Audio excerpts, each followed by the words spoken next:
esta jornada de asesorías jurídicas. Les vamos a presentar a nuestros ponentes.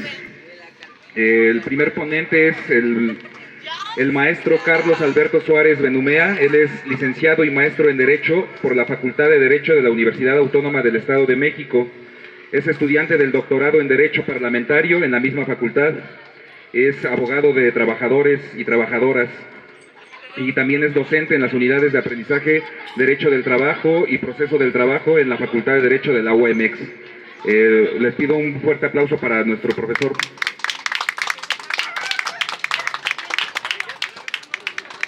Buenos días. Pues primero que nada le agradezco aquí a Ricardo por hacernos el favor de invitar. Y segundo, pues les agradezco por estar presentes aquí. De entrada, por dos razones. Una, pues entiendo que todos el día inhábil, el día domingo, como la mayoría lo tenemos, pues en lugar de estar con su familia, pudiendo descansar o teniendo alguna otra actividad, pues puedan dedicar aquí unos minutos. Entonces, yo trataré de ser breve y ya después dialogaremos también para escucharlos, en atención precisamente al respeto de su tiempo. Les reitero, para mí es muy importante y me siento muy agradecido de poder estar aquí con ustedes, que nos hagan favor de escuchar. Les reitero, yo qué les puedo decir del trabajo. Yo me dedico nada más humildemente, y es mi vocación y lo hago con mucho gusto, a defender a los trabajadores dentro del marco legal y como ha sido mi profesión. Sin embargo, yo creo que quien realmente sabe qué es ser un trabajador es el propio trabajador. A mí no se me olvida, por ejemplo, después de la Revolución Mexicana de 1917, en el artículo 123, Carlos L. Gracidas nació aquí en Toluca. Fue uno de los mejores diputados constituyentes que ha habido. Él fue obrero, linotipista, y hablaba, y lo que se perseguía es que no quedara la letra muerta de la Constitución de 1857, esa que decía que el trabajo debe de ser, el contrato de trabajo debe de ser con una justa remuneración y con un libre consentimiento, algo que hasta la fecha no existe. Quien trabaja, quienes trabajamos, quienes somos trabajadores, lo hacemos por necesidad de subsistencia y no con un libre consentimiento, como lo señala el artículo 5 constitucional. Entonces, desde ahí tenemos una deuda pendiente de la Constitución de 1857 y con la de 1917. Y con la justa remuneración en la Constitución, desde 1917, después de la Revolución, nos hablan de un salario mínimo con unos principios constitucionales que señalan la fracción sexta, pero ustedes no tiene que ver con la realidad. Eso realmente ha sido una falacia desde mi punto de vista para favorecer a la parte patronal, porque se justifican que con un supuestamente salario mínimo que está en la ley, ya con eso nos debe de alcanzar la Constitución, y a todos nos queda perfectamente claro, digo, salvo que ustedes opinen lo contrario, que eso no alcanza para lo que dice, y parecen poemas las leyes, pero no se respetan. La realidad es muy diferente, ¿no? Y vemos que todas las leyes creadas aquí por el Estado, a quienes benefician son a los grandes capitalistas. En ese sentido, pues yo brevemente les quisiera platicar mi poca experiencia, porque reitero, quien tiene una verdadera experiencia del derecho del trabajo son los propios trabajadores, quienes día a día están ahí 8, 10, 12, 14 días, horas al día, trabajando tiempo extra, entregando su tiempo vital a favor de los capitalistas. Yo lo que les puedo decir dentro del marco legal, pues compartirles mi punto de vista, y después de escucharlos, de cómo podemos, antes de iniciar la relación, durante y después, defender los derechos de los trabajadores y defendernos uno mismo, porque si esperamos que el Estado nos defienda o alguien más, no se puede hacer. Necesitamos hacerlo nosotros, yo insisto, dentro del marco legal. Antes de iniciar la relación laboral, ¿qué nos piden? Desde ahí ya viene la discriminación, si eres hombre, si eres mujer, un sexo. Eso también, el estar en un estado de gravidez, todo eso hay que denunciarlo, y lo tenemos que hacer nosotros como sociedad, porque nadie lo va a hacer. Si sabemos que se está pidiendo algún certificado de gravidez o alguna causa de estas, está prohibido por la propia Constitución. Segundo, cuando se comienza la relación laboral, lo que establece la propia ley es que debemos de firmar un contrato de trabajo. Esa obligación se le exige a la parte patronal, pero uno como trabajador no queda privado de ninguno de sus derechos si no lo firma el contrato de trabajo. Es decir, si existe la relación laboral aunque no existe el contrato, no priva de ninguno de sus derechos a los trabajadores y se pueden hacer valer. ¿Qué me refiero con derechos de los trabajadores? Tener seguro social, dónde atenderse, dónde atender a su familia, sus beneficiarios, su esposa, sus hijos, etcétera. ¿Qué otro punto? Vacaciones pagadas, día de descanso semanal pagado, aguinaldo, que ahorita ya se viene la fecha, se tiene que pagar según la ley mínimo, salvo que exista una prestación superior derivada de un sindicato, de un contrato colectivo de trabajo, mínimo 15 días por ley, y si son servidores públicos, 40 días si trabajan para algún municipio, para alguna dependencia del gobierno, 40 días mínimo. Todo eso se tiene que pagar antes del 20 de diciembre. Entonces, ¿qué es lo que sucede también en muchas empresas que yo he visto? Le dicen al trabajador, sí, si quieres tu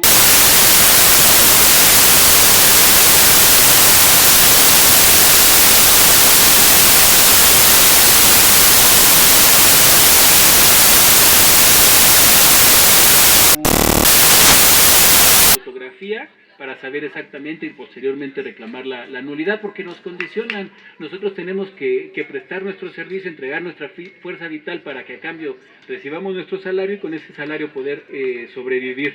Entonces nos vemos obligados a firmar la renuncia, pero en un juicio también en un momento dado se puede promover y demandar la nulidad del mismo, que no es recomendable ya el finiquito y la liquidación, que se compruebe, porque eso sí.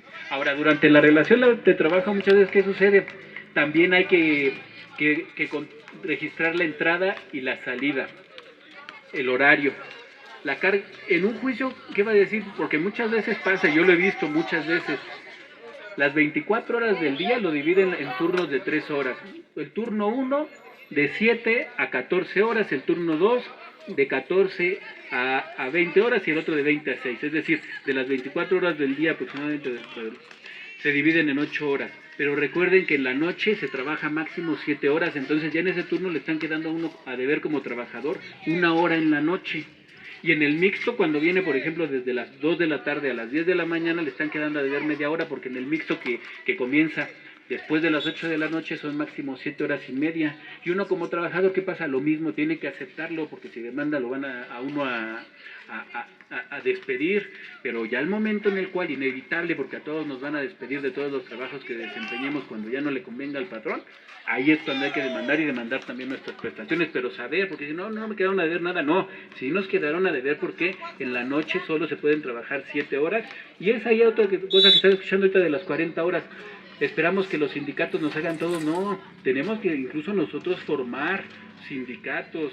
¿Por qué? Porque hay muchos sindicatos que ya tienen las 40 horas, pero esa no ha sido una lucha o un privilegio que va a venir o que nos van a conceder, sino nosotros como trabajadores necesitamos crear estas asociaciones sindicales. 20 trabajadores es lo mínimo que necesitamos, ya están las plataformas por internet, crear una asamblea con ese mismo número de compañeros, constituirla, y a partir de ahí en un contrato colectivo se pueden mejorar las prestaciones, porque también si estamos esperando a que se reforme, y ahorita está muy bien la iniciativa, firmarlo y todo, hacer presión, porque eso tiene que venir desde nosotros que somos trabajadores, que vivimos a partir de la compraventa de nuestra fuerza de trabajo.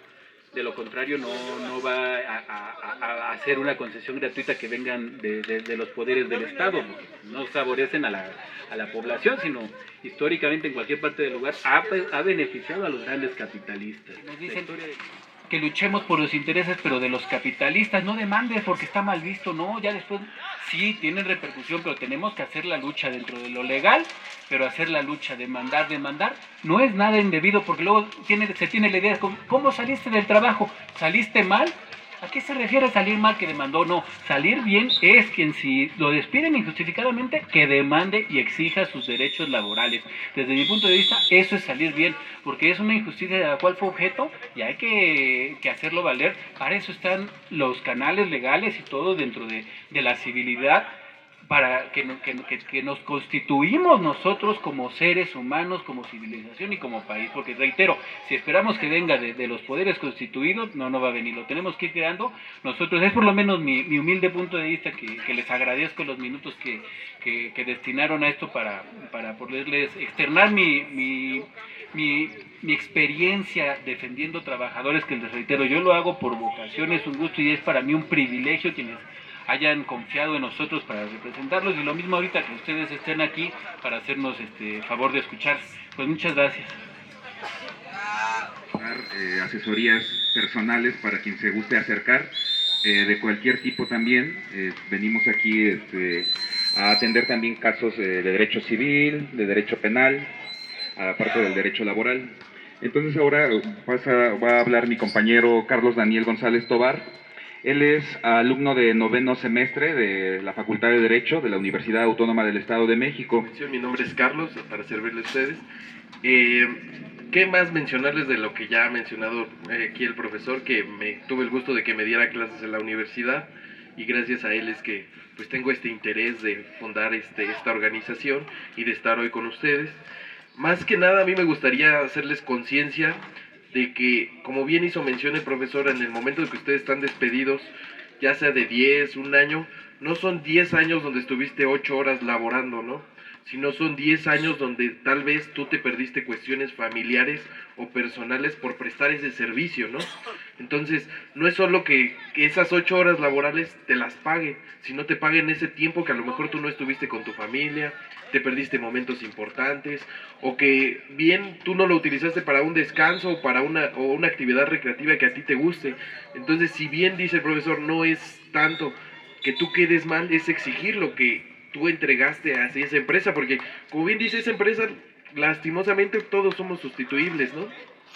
Para ninguna empresa somos indispensables, pero para quien sí eres indispensable es para tu familia. Entonces es algo que tú debes de concientizar al momento de que eres despedido y exigir todas esas prestaciones a las cuales tú adquiriste. También es importante mencionar que, como bien se menciona el profesor, muchas veces dejamos las cosas de lado por pensar que vamos a quedar mal con la empresa o algo así, y en el momento que tú te decides a demandar a la empresa, lastimosamente el tiempo pudo haber ya pasado. Si bien no me equivoco, son 2 meses para que puedan demandar a partir de que se les hace conocimiento de su despido. Entonces, desde ese momento es muy importante que ustedes, si bien a lo mejor no deciden ya demandar, sino sí acercarse con una persona conocedora de este tema, como lo es el profesor, como lo es Ricardo, como lo es su servidor, o aquí el otro licenciado.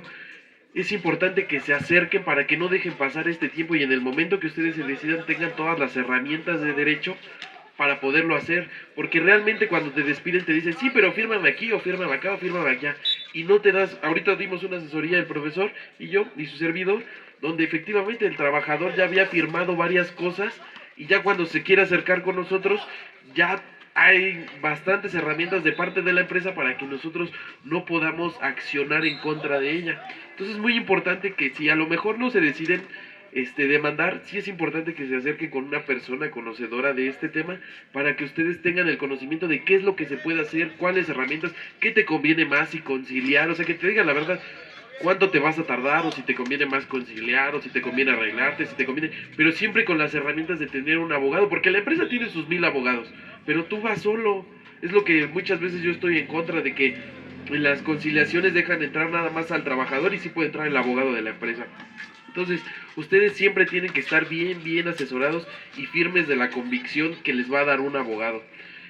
Por último, pues nada más hacerles mención que aquí en la organización no gubernamental Redes, que está a su servicio, que como bien hizo mención Ricardo, no solo para temas laborales, sino civiles y penales, podremos brindarles una asesoría gratuita, y pues que no dejen ninguno de sus derechos al aire. Siempre, nunca está de más exigirlos y estar bien informados de cuáles son las condiciones que ustedes tienen. Y gracias por su atención, y gracias por asistir un rato con nosotros.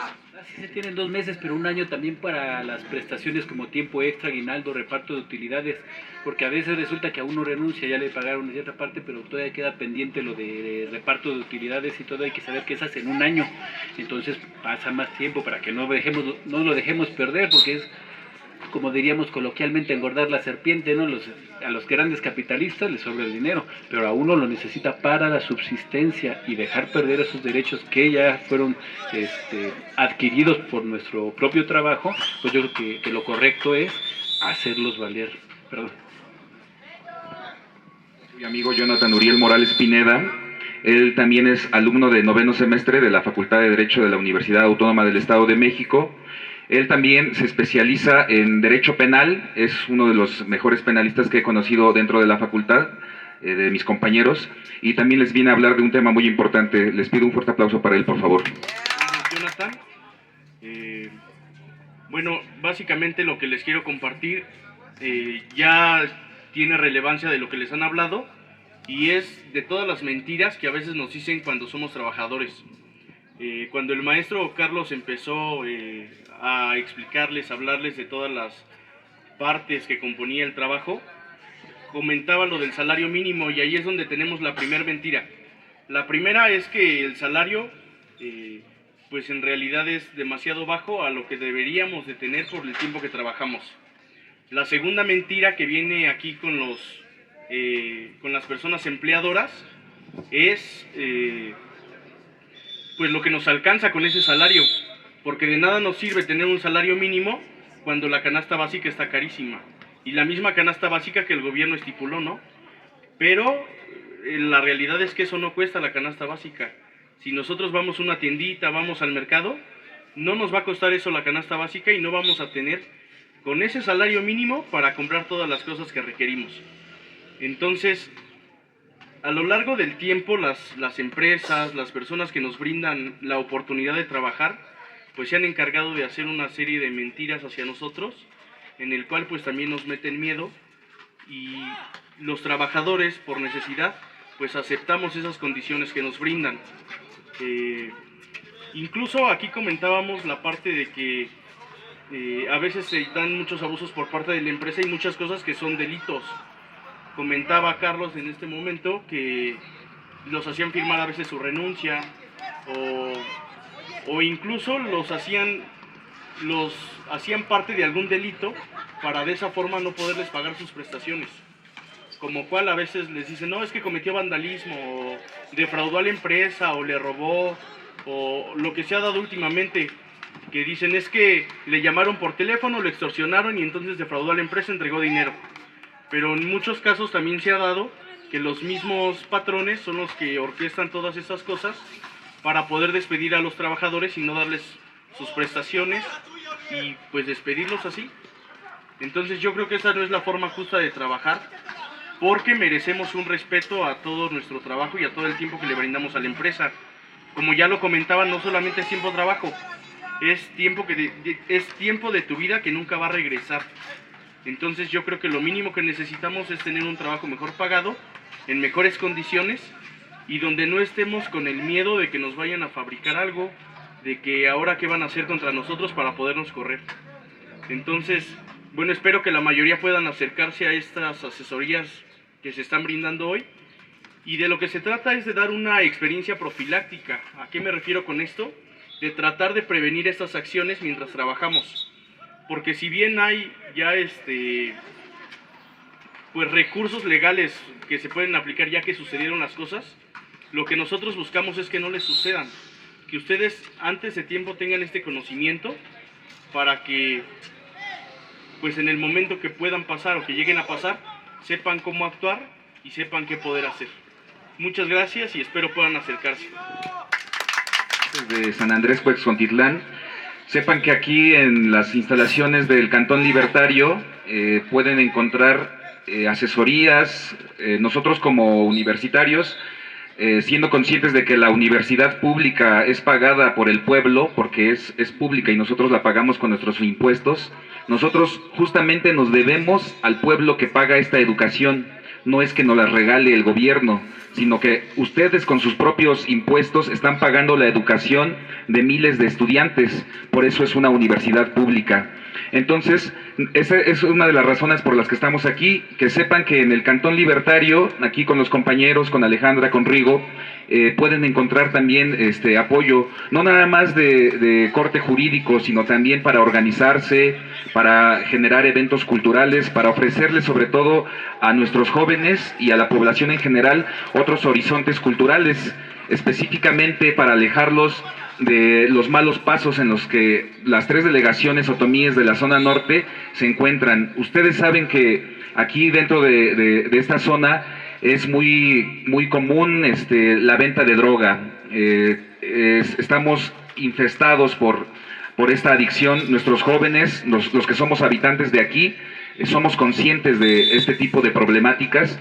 y es justamente con este tipo de eventos que tratamos de darles una visión y otra perspectiva a los jóvenes, a las personas, al pueblo otomí sobre todo, a nuestro querido pueblo otomí, y por eso estamos aquí. Entonces, si ustedes gustan también invitar a más personas, estas asesorías no van a ser nada más este día, vamos a estar nosotros dando ya para el próximo año, vamos a comenzar otra jornada y va a ser multidisciplinaria, no nada más va a ser asesorías jurídicas. Tenemos otros compañeros que también son universitarios, pero también tenemos a nuestros ancianos y a nuestras ancianas que también tienen otros saberes en la milpa, sobre todo el trabajo agrícola es lo que nos han estado compartiendo, personas mayores que siguen trabajando y siguen resistiendo en la milpa. Eso es de las cosas más importantes, porque ustedes saben, les quiero compartir esto, cuando un ser humano o cuando un pueblo deja de darse su propio alimento, comienza un proceso de animalización. Es decir, nosotros, para ser un pueblo otomí, ustedes recordarán que aquí en Mesoamérica se domesticó el maíz. El maíz se domesticó y todas las culturas prehispánicas que existieron, se hicieron gracias a eso, gracias a la siembra del maíz, a la domesticación del maíz. Los otomíes son otomíes porque sembraron el maíz, los mayas, los mexicas, sabían trabajar la tierra. Cuando ese trabajo se desprende de nosotros comenzamos a llevar un proceso de animalización. ¿Qué quiere decir esto? Que nosotros ya no nos preocupamos por lo que vamos a comer, solamente lo vamos a comprar empacado, solamente se van a ocupar de nosotros, de recogernos nuestra basura, de brindar servicios que aparentemente necesitamos, pero que nosotros podríamos realizar, y el abandono de la milpa es una problemática sustancial. Entonces, ese tipo de saberes también y de resistencias es lo que les queremos compartir en las próximas jornadas. Que van a empezar el próximo año. Y las vamos... Pero lo que siempre hizo falta y sigue haciendo, y qué bueno que esta procuración se haga, y yo lo que considero pertinente que cada pueblo tenga a una dirección donde se puedan, porque sí hace falta mucho. Referido a las empresas que estamos aquí por sauces, hay muchos abusos. Me comentan por qué razones, porque como tengo mi edad y independientemente, soy representante estatal a pueblos y comunidades indígenas, conservando mi lengua materna, otomí. Saben que tengo conocimiento de derechos. Yo no soy abogado, pero conozco derechos laborales y los más básicos, ¿no? Pero felicito a ustedes que están en esta situación. Entonces, hay bastante injusto de despidos, sobre todo en esta época. Le cortan antes de tiempo, mañosamente, para que ellos no lleguen y fabrican cosas que no está correcto, ¿no? En la construcción igual. Por ejemplo, yo estoy trabajando en un lugar de un patrón, antes de la fecha del día 12 de diciembre por ahí, hubo un recorte, pero de exageradamente éramos 40, nos quedamos como 12 o 10. ¿Para qué? Para no darle nada. Sí, en el campo también que existe bastantes abusos aquí. Por ejemplo, ahorita la cosecha, que quieren pagar 180, 150 pesos, cuando es bastante pesado. Se puede uno hasta caerse, por ejemplo, una persona de 50 años ya no rinde como uno de 30 años.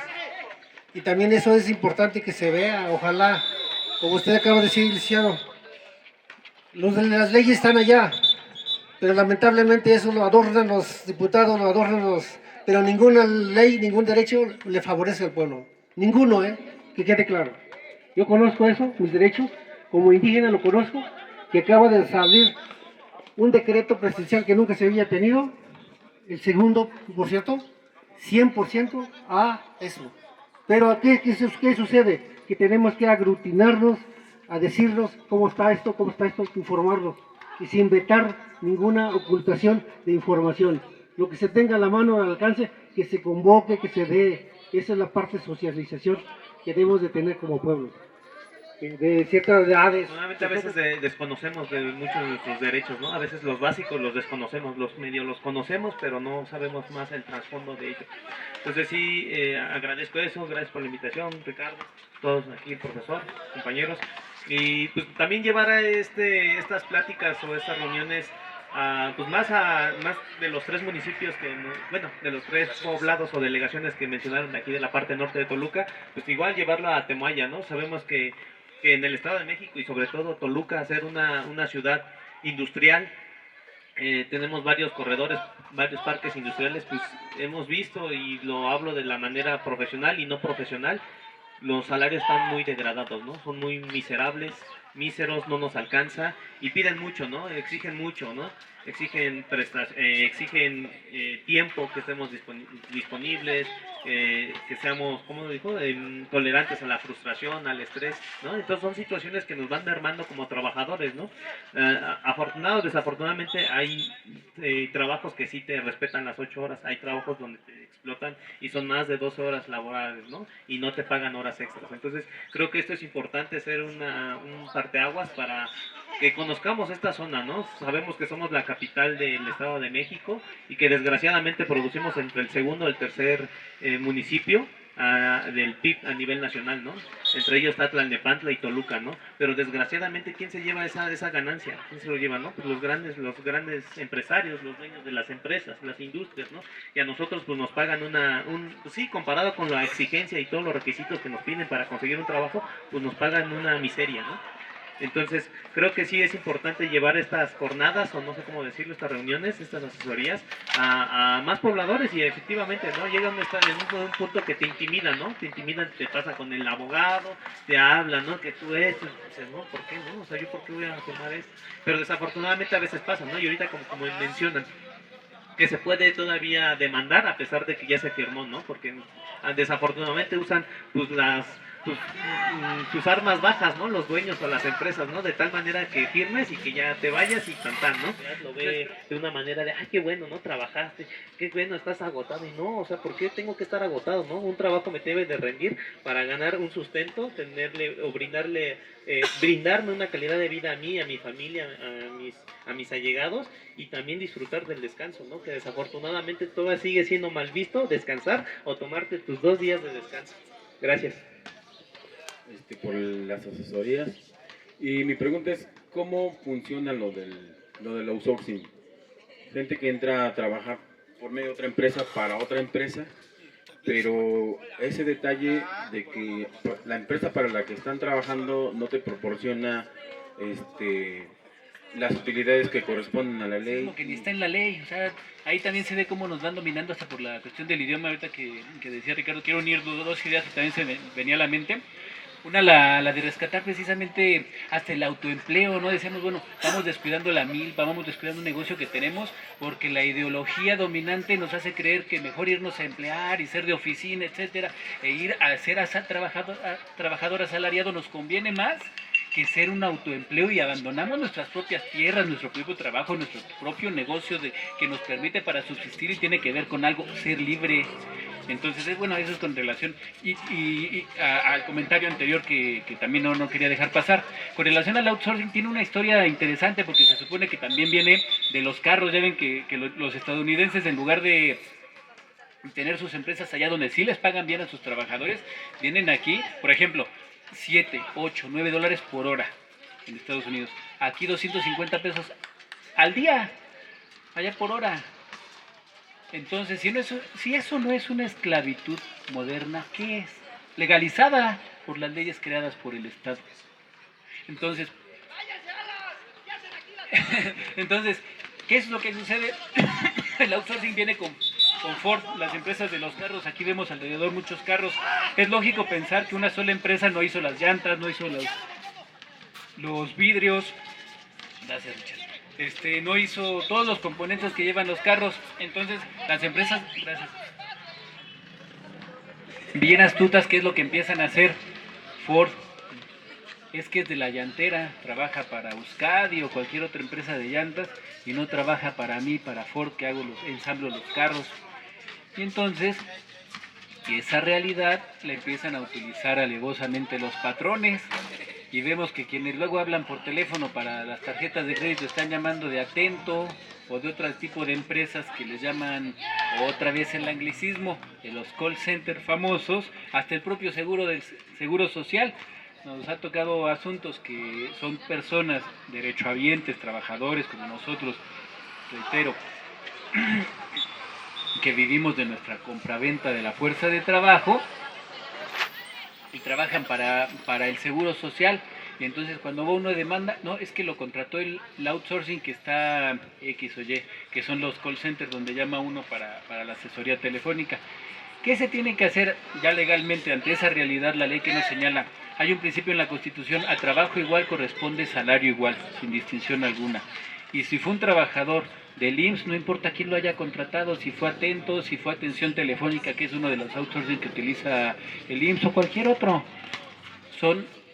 es la igualdad que nos refleja la ley. Al trabajo igual corresponde salario igual. ¿Qué tenemos que demostrar nosotros? Pues que precisamente se vio beneficiado el IMSS o cualquier otra empresa, o BBVA Bancomer con las llamadas que hicimos, o Volaris o cualquier otra empresa que utilizan los centros de llamada, pero se puede hacer. Eso es muy importante, porque otra cosa que les decía, es un tema muy interesante, se me vino a la mente. El derecho del trabajo pareciera algo nuevo, pero no. Digo, parece algo muy, muy antiguo, pero es algo nuevo. Se creó en 1917 con el artículo 123. Entonces, todas las reformas han sido a través de las luchas de los trabajadores, pero solo una históricamente fue a favor de los patrones, la del 2012. Y creo que todos la recordamos. Aquella iniciativa preferente que se presentó fue absolutamente a favor de los patrones. ¿Y cómo vinieron a perjudicarnos a nosotros como clase trabajadora? Por una sola razón, legalizando el outsourcing, y nos lo vendían en las noticias como si fuera algo bueno, como si nos beneficiara la legalización del outsourcing, porque eso es legalizar la compraventa de la fuerza de trabajo, algo que se ha intentado prohibir desde que empezaron las luchas de los trabajadores en 1906, por ejemplo, con los hermanos Flores Magón, y hasta la fecha se ha tratado de evitar. Y entonces aquí en un juicio, ¿qué es lo que sucede? Se demanda solidariamente a la empresa que se vio beneficiada con el trabajo, por ejemplo Bancomer, Volaris, Viva Aerobús o cualquier banco, y al outsourcing. Y si se demuestra que se vio beneficiado esa empresa, son solidariamente responsables del despido, del reparto de utilidades, del tiempo extra, de la seguridad social. Otro problema que también se presenta derivado del outsourcing es que no los dan de alta uno como trabajador con el salario real. Tiene uno ganando tal vez 2 salarios mínimos, 500 pesos diarios, y uno está cotizando con 250, unos pesos, centavos más, 1 peso y centavos más del salario mínimo. Entonces también eso se puede demandar cuando termina uno la relación laboral, la inscripción retroactiva y el pago retroactivo de las aportaciones del Seguro Social. Más todo lo demás, la presentación principal, pues la indemnización constitucional por el despido de cual fue objeto, prima de antigüedad, salarios caídos desde el momento del despido hasta que se ejecute la sentencia, tiempo extra, todas las demás prestaciones. Entonces, también, así como la renuncia, yo creo que es uno de los grandes problemas. El segundo, coincido con usted, es el outsourcing, pero también ahí irnos nosotros como trabajadores allegando de elementos para acreditar la relación laboral con quien se vio beneficiado, es decir, también como decía el licenciado Jonathan hace ratito, ir recabando las pruebas mientras va existiendo la relación laboral para posteriormente en el juicio acreditar que la realidad fue así. Deben y no se deben de trabajar, y que justamente también conecta con la actividad que también estamos realizando de la recolecta de las firmas por la reducción de la jornada laboral. A ver si nos podría hablar un poco, profesor, sobre las horas extras, las jornadas laborales que tenemos específicamente, los días que se trabajan, los días que no deberían de trabajar las personas, pero que son obligadas o engañadas muchas veces para que estén trabajando, y que se les dice que es un salario normal, pero se debería de estar pagando el doble, ¿no? Se debería estar pagando las horas extras también, o son engañados. En ese caso también, por ejemplo, el trabajo de los menores de edad. Aquí en la zona norte de Toluca, como ustedes sabrán, hay producción de figuras de resina. Allá en San Cristóbal hay producción de gorra, de peluche, y trabajan muchas veces menores de edad, niños, ¿no? Menores de edad, y que les dan sueldos miserables, no tienen seguridad social, y los engañan porque los chicos no tienen otra alternativa. No hay una alternativa para ellos y la única opción que tienen es meterse a trabajar la resina, que por cierto emana humos, vapores muy tóxicos, y nosotros cuando pasamos por los lugares de la resina se dan cuenta que eso huele bastante, ¿no? Sale a la calle, se huele a metros. Entonces los chicos no saben ese daño que les están causando. Allá en San Cristóbal también hay casos específicos de explotación infantil específicamente, ¿no? Los chicos tienen sueldos mínimos, no conocen sus derechos y aparte de eso son coercionados para realizar otro tipo de actividades para las que no están contratados. A ver si nos pueden... Uniendo un poco las ideas que mencionaba Ricardo, pues la empresa, lo sabemos, acaba con sus dos materias primas con las cuales se llega de más dinero: la naturaleza, pues bien, la apropiación de los bienes naturales, y el ser humano. Eso es algo natural, entonces sí hay que cuidar en ese momento pues nosotros nuestra existencia. Y por eso precisamente también vemos que a la parte más vulnerable de la sociedad, mujeres y niños, es a quienes más se les vulnera. La ley que prevé máximo 6 horas de trabajo para los niños. Pero la jornada de trabajo sí ya es todo muy interesante, porque, por ejemplo, hay personas que dicen: a mí me contrataron desde las 8 de la mañana a las 12 del día, pero yo venía trabajando, me dijo a la semana el patrón: ¿sabes qué? Ya no está trabajando de la tarde más tiempo, entonces necesito que te esperes hasta las 4 de la tarde. Y entonces cuando va con la mayoría de los trabajadores, de los abogados, le dicen: oye, estuve trabajando de 8 a 16 horas, ¿puedo reclamar tiempo extra? La jornada máxima que establece la Constitución en la fracción primera del artículo 123 del apartado ahí ve, es de 8 horas.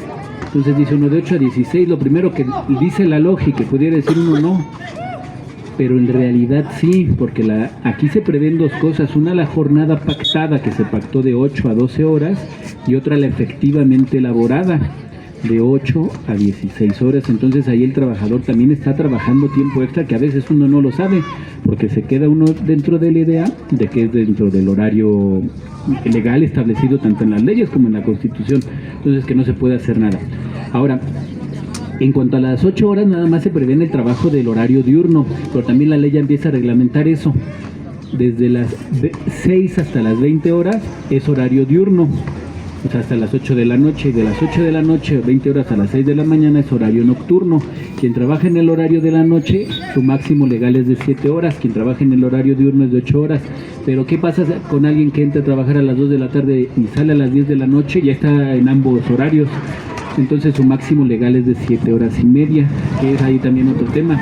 Ahora, por eso es muy importante, y por eso se dice medio engañosamente lo de las 40 horas, porque en apariencia sí son 40 horas, pero no es una reforma que se prevea a la jornada de trabajo, sino al descanso semanal, o como le llamaban los legisladores del constituyente de 1917, post-revolucionarios, descanso hebdomadario, que es sinónimo de semanal. Entonces, en ese sentido, lo que prevé la reforma de las 40 horas es ese descanso semanario hebdomadario, que en lugar de por cada 6 días de trabajo, nos dice actualmente la Constitución, se tiene derecho a descansar uno con goce íntegro de salario, que también ese es otro problema. Si no se paga durante la relación de trabajo, lo demandamos el pago del 7º día.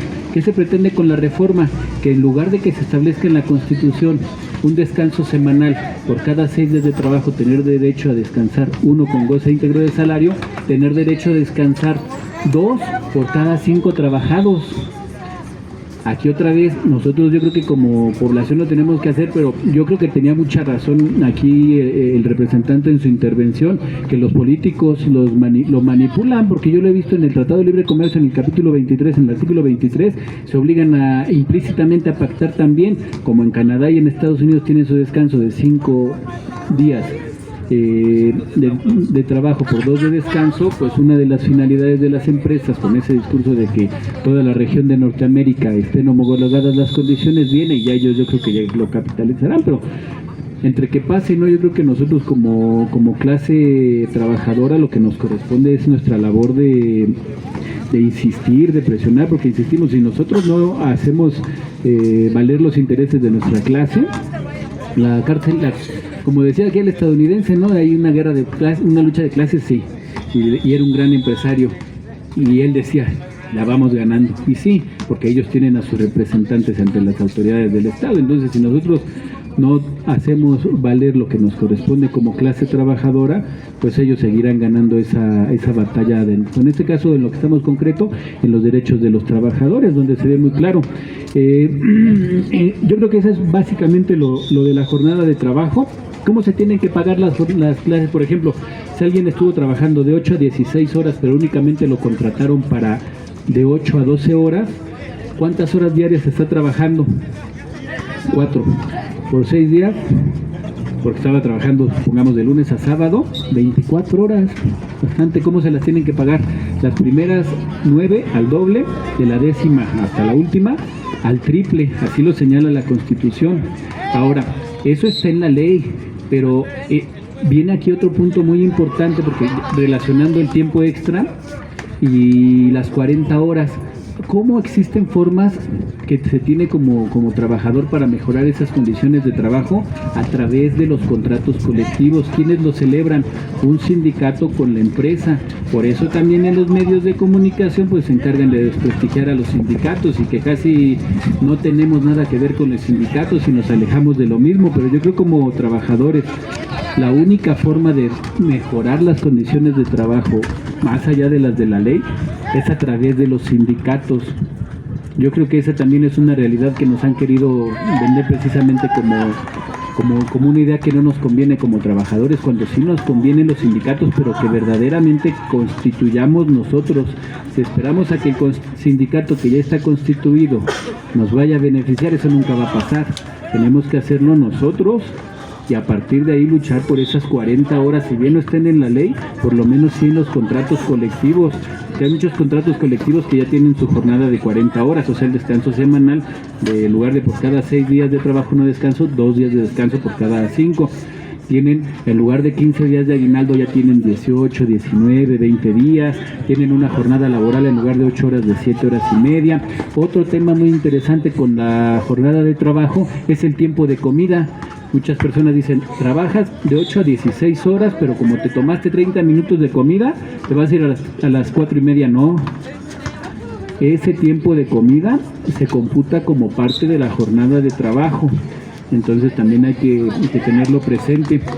Las vacaciones, a veces sí te vas de vacaciones, pero no te pago tus vacaciones, no. Va incluida vacaciones pagadas.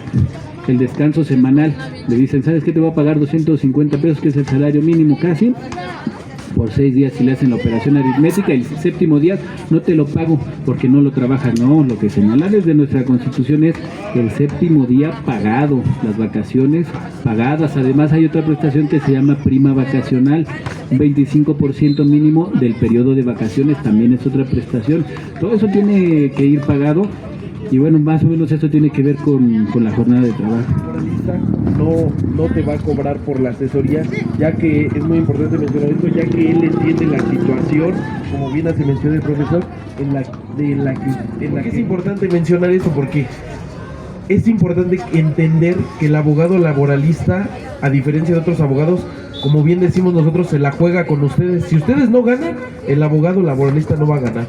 Entonces, es muy importante mencionar esto, que un buen abogado laboralista, como lo es el profesor, se la va a jugar con ustedes hasta el último momento, hasta el último recurso va a luchar para que ustedes puedan adquirir esas prestaciones. Entonces, es muy importante que ustedes, sin temor alguno, ahorita que los que están presentes aquí a través del licenciado Ricardo, se puedan acercar ya sea al profesor, a su servidor, al licenciado Jonathan, para que puedan aclarar todas sus dudas pertinentes. La cotidianidad. Una persona confió en nosotros, operador de un tráiler. Lo estamos representando por un asunto porque él transportaba en una pipa líquido, era en específico lisina, para que les dan a los pollos en las empresas que se dedican a la engorda de este tipo de animalitos.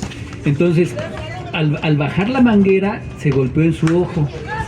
Después de 2 meses le cayó el chorro de lisina. Él pensó que por el chorro de lisina que le había mojado perdió la vista al 100% de ese ojo. Su agudeza visual está completamente perdida. Estaba haciendo sus trámites en el Seguro Social y precisamente la realidad a la cual nos enfrentamos, como dice el licenciado, muy importante. Pues obviamente las asesorías gratuitas, la representación gratuita, la presentación de la demanda gratuita, porque es precisamente una vocación que tenemos, hacer de nuestro trabajo, pero también pues una buena representación, pero sin un afán lucrativo. No se trata de eso, sino es simplemente permitir subsistir haciendo esto de forma equitativa.